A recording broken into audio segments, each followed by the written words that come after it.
les mammifères marins de Méditerranée, symbole d'une biodiversité souvent méconnue et pourtant tellement variée.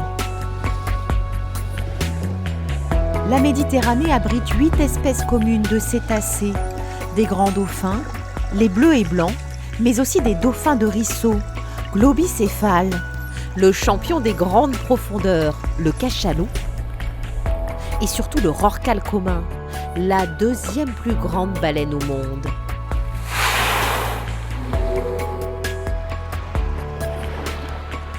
Étonnants animaux marins, tellement fascinants pour le grand public qu'aujourd'hui, de plus en plus, ils souhaitent les découvrir, les rencontrer surtout dans leur milieu naturel.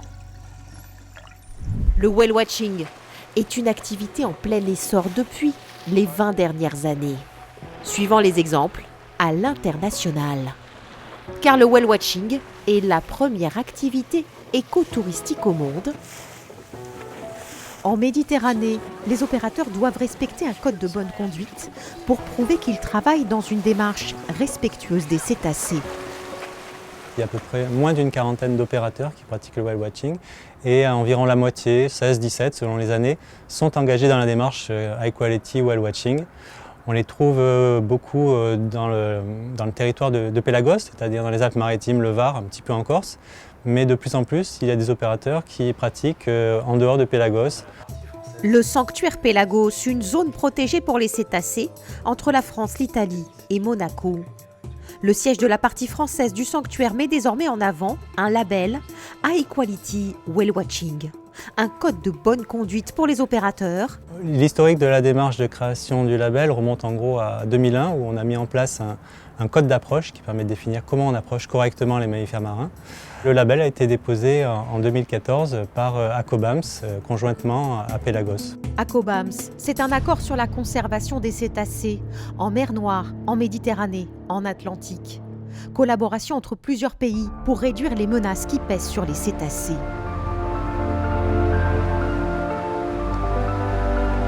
Aujourd'hui, de plus en plus d'opérateurs appliquent un code de bonne conduite qui les oblige à respecter les règles durant les approches d'animaux.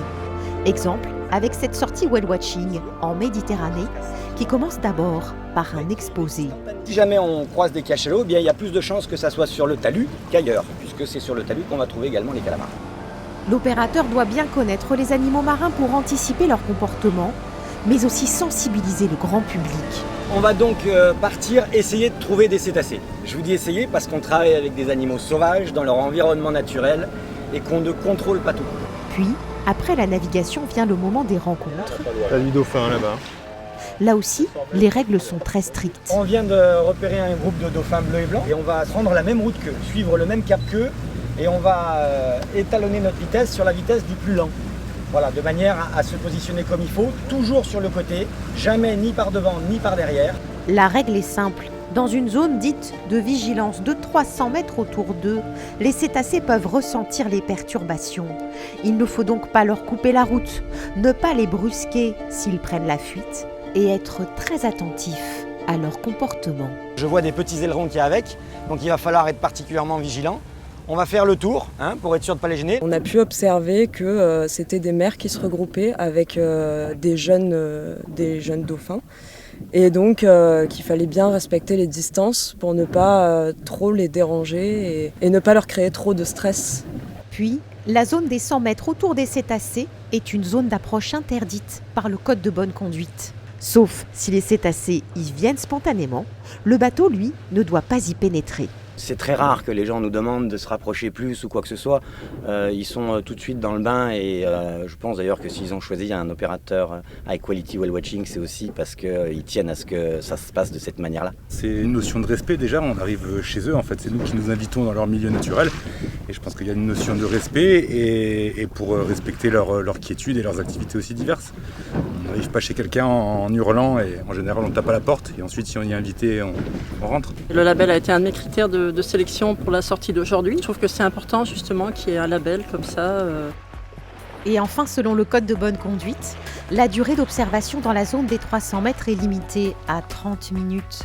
Un seul bateau autour des mammifères marins et surtout, il ne faut pas tenter de les nourrir, de les toucher ou de nager avec eux.